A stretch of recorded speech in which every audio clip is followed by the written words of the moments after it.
Uh, Louise, how do workers think that Mark Dayton is doing as governor of Minnesota? Thanks for asking that important question. It's great to have an opportunity to highlight the work of the best governor we've had in over 25 years. The governor's support for working families has been clear and strong from the day he took office. We know he shares our values. He focused on the issues that are most important to working families in Minnesota, like rebuilding the state's economy so employers can create good jobs and working families can get back to work at good jobs. Signing the law to raise Minnesota's minimum wage, which had been among the lowest in the nation.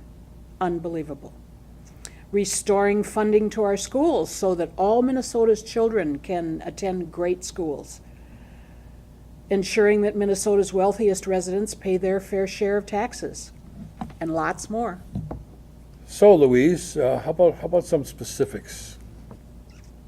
Well, let's start with my favorite subject, education.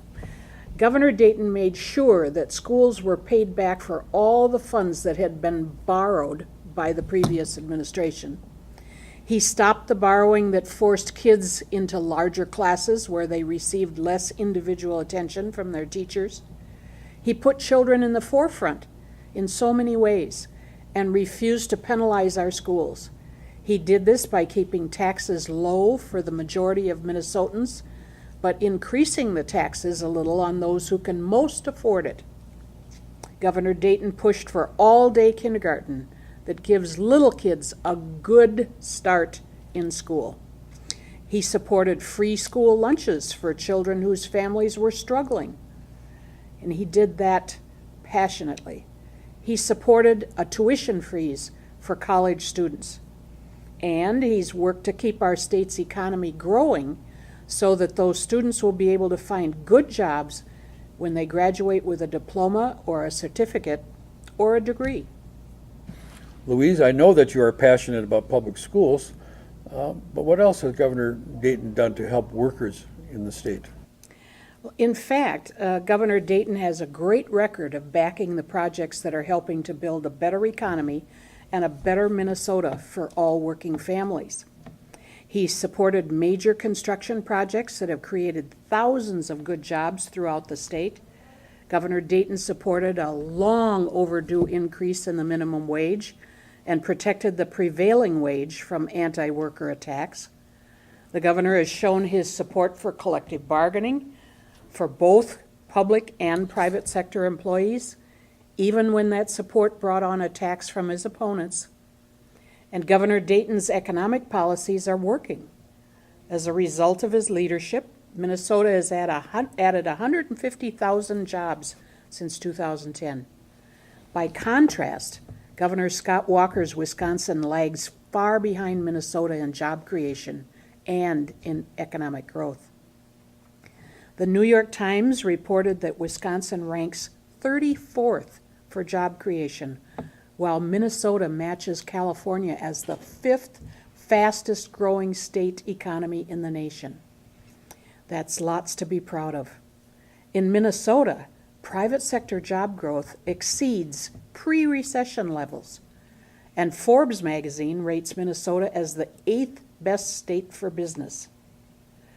Governor Dayton's commitment to tax fairness has been good for the economy.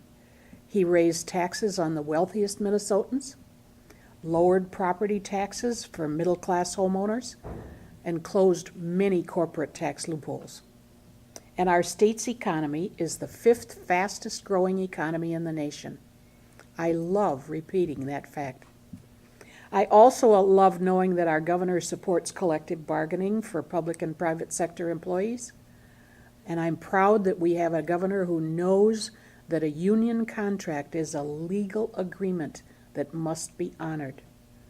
And as a retiree, I am pleased that our governor has said that the state must keep its promise to provide retirement benefits we paid into and worked for our whole careers. And what is your final analysis of how workers should view Governor Mark Dayton's bid for re-election? This all adds up to a man who fits the governorship, a man who does his job well, who loves serving the citizens of Minnesota. Governor Dayton is a man with courage and compassion, with vision and vitality, and enormous sensitivity and smarts. All those things together give Mark Dayton an A in this teacher's grade book, remembering that he started his career as a teacher himself. Any final thoughts? Dayton is good for all workers in Minnesota. Dayton is good for Minnesota. Dayton shares our values.